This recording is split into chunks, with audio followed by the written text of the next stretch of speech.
মুভির শুরুতে আমরা একটি মেয়েকে দেখতে পাই, তার নাম সুজিন। সে আমাদেরকে তার কাহিনী ন্যারেট করে শোনাবে। সে বলে, এখন 2007 সাল চলছে। এই বছর আমার বাবার শরীর অনেক খারাপ, এছাড়া পরিবারে টাকার অনেক সমস্যা। কিন্তু সব বাবা মা যেমন চায় তাদের ছেলে মেয়ে ভালো স্কুলে পড়ুক, ঠিক একইভাবে আমার বাবা মা তাই চায়। এজন্য তারা তাদের সব জমানো টাকা দিয়ে আমাকে বড় স্কুলে ভর্তি করেছে, যাতে আমি পড়াশোনা করে ভালো চাকরি করতে পারি। পরের দৃশ্যে আমরা সুজিনকে দেখতে পাই তার স্কুলে, আর সেখানে তার প্রথম দেখা হয় সেন নামের একটি ছেলের সাথে। সেন অনেক ধনী পরিবারের ছেলে, আর প্রথম দেখায় সেন অ্যাক্সিডেন্টলি সুজিনকে ভিজিয়ে দেয়। এখান থেকে তাদের কাহিনী শুরু হয়। স্কুলের ভেতরে সুজিনের দেখা হয় মৌ নামের একটি মেয়ের সাথে। মৌ সুজিনকে দেখেই বুঝে যায় সে নতুন স্টুডেন্ট। মৌ সুজিনকে বলে, যদি কোনো সমস্যা হয় আমাকে বলবে, আমি সব সমস্যার সমাধান করে দিব। এরপর আমাদের পরিচয় হয় সেনের বন্ধুদের সাথে। তাদের নাম হলো মিয়া, জেমস অ্যান্ড স্টিভেন।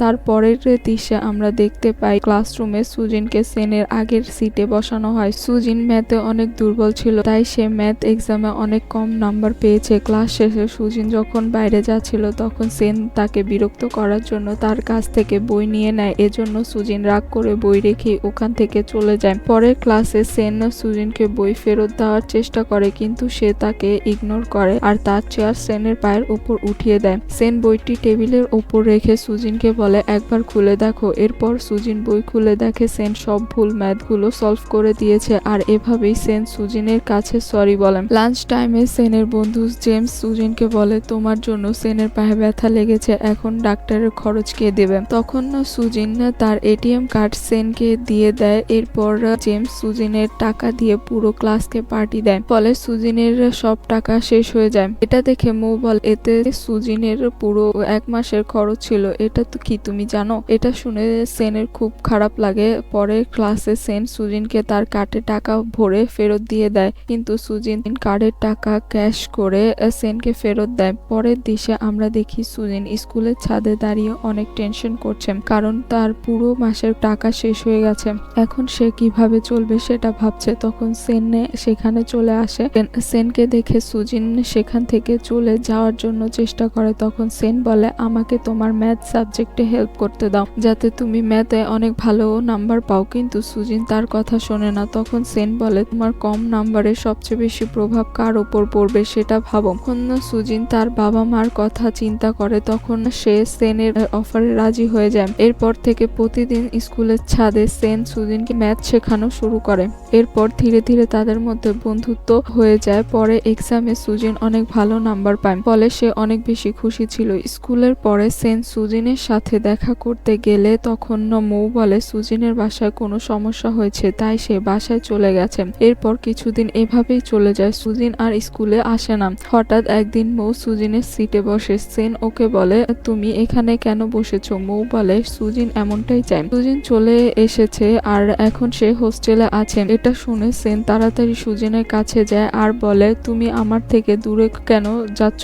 কিন্তু সুজিন কোনো উত্তর দেয় না। সেন বলে, তুমি শুধু কারণটা বলো, আর এরপর থেকে আমি তোমাকে আর বিরক্ত করব না। এটা শুনে সুজিন বলে, আমার বাবা আর নেই। এটা বলে সে অনেক কান্না করে, আর কান্না করতে করতে মাঠে গিয়ে দৌড়তে শুরু করে। তখন সেনও ওর পেছন পেছন দৌড়তে শুরু করে, কিন্তু সেন সুজিনের কাছে যায় না। কিছুক্ষণ পর সেন সুজিনকে একা রেখে ওখান থেকে চলে যায়, যাতে সুজিন সবকিছু সামলে নিতে পারে। এরপর থেকে অনেক সময় চলে যায় এবং তাদের হাই স্কুলের পড়াশোনা শেষ হয়ে যায়, আর আজ তাদের ফেয়ারওয়েল পার্টি। এখানে আমরা জানতে পারি ওই দিনের পর থেকে সেন সুজিনের সাথে আর কথা বলেনি। সে তার প্রমিস রেখেছে। আজও সেন দূর থেকে শুধু সুজিনকে দেখছিল। এরপর মিয়া সুজিনের কাছে যায় এবং বলে, যেদিন থেকে সেন তোমার কাছ থেকে দূরে সরে গেছে সেদিন থেকে সে পুরো বদলে গেছে, আগের মতো সে আর হাসে না। এটা শুনে সুজিনের খুব খারাপ লাগে। ঠিক তখনই সেন সুজিনের কাছে আসে এবং তার সাথে ডান্স করার জন্য অনুরোধ করে। অন্যদিকে আমরা জানতে পারি মৌ জেমসকে পছন্দ করে, কিন্তু কখনো বলতে পারেনি। আর সাহস করে ডান্সের জন্য বলে। তারা দুজন ডান্স করতে থাকে। এদিকে সেন ও সুজিনও ডান্স করতে থাকে। ঠিক তখনই কারেন্ট চলে যায়। মৌ জেমস জেমসকে কিস করে ফেলে আর সেন সুজিনকে হাত করে ফেলে। এরপর কারেন্ট চলে আসে আর সুজিন ওখান থেকে চলে আসে আর সেন ওর পিছন পিছন যে বলে, সুজিন আমি তোমাকে ভালোবাসি, প্লিজ বি মাই গার্লফ্রেন্ড, তুমি আমার সাথে চলো, আমরা একসাথে পড়াশোনা করব। কিন্তু সুজিন কোনো কথা বলে না, ডিরেক্ট সেনকে কিস করে। সেন ভাবে সুজিন তার প্রস্তাবে রাজি। এরপর সুজিন পেছন দিকে ঘুরে কান্না করতে করতে চলে যায়, কারণ সে ডিসাইড করেছে আজকের পর থেকে সেনের সাথে আর দেখা করবে না। আর তারপর অনেক সময় চলে যায়। এরপর চলে আসে 2009 সাল। সুজিন এখন কলেজ স্টুডেন্ট।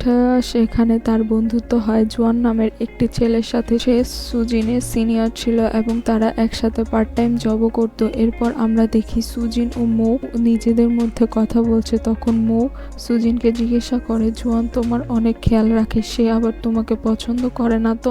সুজিন কিছু বলার আগেই কেউ একজন তার নাম ধরে ডাকে। সুজিন পেছন ফিরে দেখে এটা সেন। তখন সুজিন ওখান থেকে চলে যেতে গেলে সেন তার হাত ধরে নেয়। তখন জুয়ানও ওখানে চলে আসে এবং সেনের কাছে সুজিনের বয়ফ্রেন্ড হিসেবে পরিচয় দেয়। সেনও বলে আমিও তো ওর বয়ফ্রেন্ড। তখন সুজিন ওদের দুজনকে থামিয়ে দেয়। তারপর তারা তিনজন একসাথে একটি টেম্পলে যায়। ওখানে তারা নিজেদের উইশ টেম্পলের বইয়ে লেখে। সুজিন দেখতে যাচ্ছিল সেন কি লিখছে, কিন্তু সেন তার বই দেখতে দেয় না, কারণ এটা সিক্রেট। আর ওখানে সেনের সিস্টার এসেছিল আর সে জুয়ানকে বাহানা বানিয়ে অন্যদিকে নিয়ে যায় যাতে সেন ও সুজিন আলাদা কথা বলতে পারে। সেন সুজিনকে বলে, আমার ভেতর এমন কি কমতি আছে যে তুমি আমাকে ছেড়ে চলে গেলে? আমার কি কোনো ভুল ছিল? সুজিন ওর কথার কোনো উত্তর দেয় না। তখন সেন সুজিনকে জোর করে ধরে কিস করে ফেলে আর এইসব কিছু জুয়ান দূর থেকে দেখে নেয়। এরপর তারা রাতে একটা রেস্টুরেন্টে ডিনার করার জন্য যায়। সেখানে সুজিন অনেক বেশি ড্রিঙ্ক করার ফলে সেন্সলেস হয়ে যায় আর সেন্সলেস হয়ে সে শুধু সেনের নামই বলছিল। আর এটা দেখে সেনও ড্রিঙ্ক করা শুরু করে। পরের দিন সুজিন যখন জোয়ানের সাথে কথা বলতে যায়, কিন্তু জোয়ান কথা বলতে চায় না, কারণ গতকালের ঘটনা তাকে অনেক বেশি প্রভাবিত করেছে। আর সে সুজিনকে বলে, তুমি মানো আর না মানো, কিন্তু তুমি এখনো সেনকেই ভালোবাসো। এরপর আমরা দেখি সেন যেই হোটেলে থাকতো সুজিন সেই হোটেলে যায় আর সেনকে বলে, তুমি আমার জীবন থেকে চলে যাও না কেন, বারবার আমাকে বিরক্ত করতে চলে আসো। আর সে বলে, 2 বছর আগে তুমি আমার থেকে দূরে সরে গেছো, আমি যাইনি, তোমার কি একবারও আমার কথা মনে পড়েনি? সুজিন বলে, এটা তুমি ছিলে যে বারবার আমার কাছে এসেছো, আমি তোমাকে আমার কাছে আসতে বলিনি। এটা শুনে সেন হতাশ হয়ে যায় আর বলে, ওই দিন তাহলে তুমি আমাকে কিস কেন করেছিলে, ডিরেক্ট মানা কেন করনি? ওই দিনের পর থেকে আমি পাগলের মতো তোমার জন্য ওয়েট করেছি, হয়তো তুমি ঠিক বলেছো, আমার তোমার জন্য অপেক্ষা করা উচিত হয়নি। আর এখানে তারা আবার আলাদা হয়ে যায় আর আবারও অনেকটা সময় চলে যায়। এরপর আমরা দেখি মৌ মেডিকেল স্টুডেন্ট ছিল আর সে ইন্টার্নি করছিল একটি হসপিটালে। একদিন সে দেখে জেমসও ওই হসপিটালে অ্যাডমিট হয়েছে। এরপর মৌ জেমসকে প্রপার টেক কেয়ার করে সুস্থ করে তোলেন। এরপর সুজিন তার মায়ের সাথে দেখা করার জন্য গ্রামে আসে আর সেখানে তার আঙ্কেলের সাথেও দেখা হয়ে যায়। সুজিন যখন তার মাকে নিয়ে হাঁটতে বের হয়েছিল তখন তাদের দেখা হয় সেনের সাথে। সেন সুজিনের সাথে তার বাসায় চলে আসে। সুজিনের ফ্যামিলি পেপার ডল বানাতো, তাই সুজিনও পেপার ডল বানাচ্ছিল। তখন সেন বলে, পাশে এক ফ্যাক্টরি তার মা কিনে নিয়েছে, তাই কিছুদিন পর পর তার এখানে আসা যাওয়া হয়। সুজিনকে ডল বানাতে দেখে সেন তাকে হেল্প করতে যায়, কিন্তু সুজিন তাকে থামিয়ে দিয়ে বলে, এটা খারাপ করে দিও না, এটা বানাতে অনেক পরিশ্রম লাগে। এরপর সুজিন কাজ শেষ করে ওখান থেকে চলে যায় আর সেনের সুজিনের ব্যবহার ভালো লাগে না। সে সারা রাত জেগে ডল বানানোর চেষ্টা করে। মাঝরাতে সুজিন দেখে সেন ডল বানানোর চেষ্টা করছে আর এটা তার কাছে খুব আনএক্সপেক্টেড ছিল। সকালে সুজিন সেনের হাত দেখে খুব ইমোশনাল হয়ে পড়ে, কারণ যে ছেলে আজ পর্যন্ত কোনো কাজ করেনি সে সারা রাত জেগে ওর জন্য কষ্ট করে ডল বানিয়েছে। আর এতে সেনের হাত অনেকটা কেটে গিয়েছে। তাই সুজিন সেনকে থ্যাংক ইউ বলে। আর ঠিক তখনই সেন সুজিনকে দিয়ে প্রমিস করিয়ে নেয় যে গ্র্যাজুয়েশনের পর তারা একসাথে থাকবে। সুজিন তাতে রাজি হয়ে যায়। কিছুদিন পর সুজিনের গ্র্যাজুয়েশন কমপ্লিট হয়ে যায় আর সুজিন একটার পর একটা জব অ্যাপ্লাই করতে থাকে যাতে সেনের শহরে জব হয়ে যায়, কিন্তু সেটা হয় না। সে তার মনের দুঃখ ময়ের সাথে শেয়ার করে। দিশে দেখি সেন সুজিনকে কল করে সে তার শহরে কবে আসবে আর সুজিন তাকে সরি বলে, কারণ তার জব অন্য অন্য শহরে হয়েছে। এটা শুনে সেন মন খারাপ করে ফোন রেখে দেয়।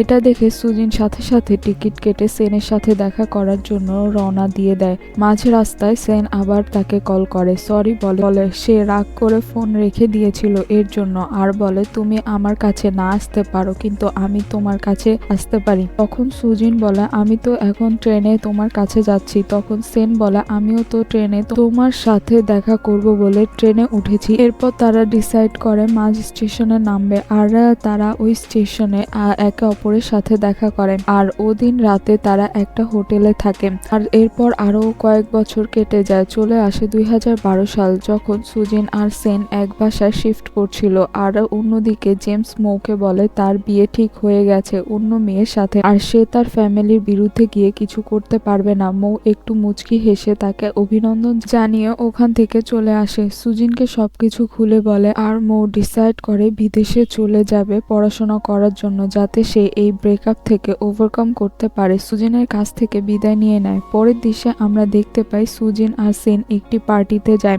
আর এই পার্টি সেনের বোন থ্রো করেছিল। আর এখানে আমরা জানতে পারি জোয়ানের সাথে সেনের বোনের রিলেশন চলছে আর তারা বিয়ে করতে যাচ্ছে। সেন তার বোনকে বলে তোমার কি সত্যি এটা মনে হয় জোয়ান তোমার জন্য ঠিক, ও হয়তো তোমার টাকার জন্য এইসব করছে? আর এর উত্তরে সেনের বোন সেনকে বলে এটা তো সুজিনের বেলায় হতে পারে, ও হয়তো তোমার টাকার জন্য তোমার সাথে আছে। এটা শুনে সেনের অনেক রাগ হয়। অন্যদিকে জোয়ান সুজিনকে বলে সে সেনের বোনের সাথে আছে কারণ সে অনেক ধনী তাই। এরপর বাসায় ফেরার সময় সুজিন সেনকে বলে তুমি আমায় বিয়ে করবে? আর এর উত্তরে সেন বলে যা কিছু হয়ে যাক না কেন আমি তোমার হাত কখনোই ছাড়বো না। পরের দিন সুজিনের অফিসে ওর আঙ্কেল আসে তার সাথে দেখা করার জন্য। আর সে বলে তোমার মায়ের ক্যান্সার হয়েছে, চিকিৎসার জন্য অনেক টাকা লাগবে। অলরেডি সেনের ফ্যামিলি অনেক টাকা দিয়েছে, ইভেন আমার চাকরিও সেন দিয়েছে তার ফ্যাক্টরিতে। আর সেন সুজিনকে এইসব কথা বলতে মানা করেছে। আর আজ আমি এটাই বলতে এসেছি এখন সময় হয়ে গেছে তাদের সব টাকা ফেরত দেওয়ার। আর তাই সে সুজিনকে টাকা ম্যানেজ করতে বলে কারণ সে আর সেনের কাছ থেকে হেল্প নিতে চায় না। এরপর সুজিন সব পরিচিতদের কাছ থেকে ফোন দিয়ে টাকা ধার চায়। বাসায় আসার পর সেন সুজিনকে বলে আমি আঙ্কেলের কথা শুনেছি, আমি টাকা অ্যারেঞ্জ করে ফেলেছি, তুমি তাকে যে টাকাটা দিয়ে দাও। এরপর সুজিন বলে আমি টাকা ম্যানেজ করে ফেলেছি, আমি জোয়ানের কাছ থেকে টাকা ধার নিয়েছি। এটা শুনে সেনের অনেক খারাপ লাগে আর সে বলে এত বড় বিপদের সময় তুমি আমার সাথে কথা বলনি, জোয়ানের থেকে হেল্প নিয়েছো যেখানে আমি তোমার বয়ফ্রেন্ড, কেন করলে তুমি এমন? আর কি করলে তুমি বুঝতে পারবে আমি তোমার জন্য সবকিছু করতে পারি। তখন সুজিন বলে তুমি অলরেডি আমাদের অনেক হেল্প করেছো, তাই আমি আর তোমার কাছ থেকে কোনো হেল্প নিতে পারবো না। সেন এসব কথা শুনে রাগ করে ওখান থেকে চলে যায় আর জোয়ানকে গিয়ে সব টাকা ফেরত দিয়ে দেয়। এখানে জোয়ান সেনকে এটা বলে আরো বেশি রাগিয়ে দেয় যে বিপদের সময় তোমার জিএফ তোমার কাছ থেকে হেল্প না নিয়ে আমার থেকে হেল্প নিয়েছে। সেন প্রচন্ড রাগ নিয়ে ওখান থেকে একটি বারে গিয়ে ড্রিঙ্ক করা শুরু করে। পরে সুজিন আসে সেনকে নিয়ে যাওয়ার জন্য, কিন্তু সেন সুজিনের সাথে যায় না। ড্রিঙ্ক করে পরে একা বাসায় আসে আর ঠিক তখনই সুজিন সেনকে একটি এগ্রিমেন্ট এনে দেয় যেখানে লেখা ছিল সুজিনের কাছ থেকে সেন টাকা পাবে আর সুজিন সেই টাকা খুব তাড়াতাড়ি পরিশোধ করে দেবে। এটা দেখে সেনের আরো বেশি রাগ হয়। তখন সেন বলে এখন পর্যন্ত আমি তোমার সব কথা শুনে এসেছি, তুমি আমাকে কখনো বোঝার চেষ্টা করনি, সবসময় নিজেকে আমার থেকে আলাদা ভেবেছো। এইসব বলে সেন কান্না করতে শুরু করে আর সুজিন সেনকে শান্ত করার জন্য তাকে কিস করে, কিন্তু সেন কান্না করতে করতে বলে 2007 সাল থেকে আমরা একসাথে আছি কিন্তু তুমি কখনো আমাকে ভালোবাসতে পারোনি, হয়তো আমরা একে অপরের জন্য তৈরি হইনি, তাই এখন আমাদের আলাদা হয়ে যাওয়া উচিত।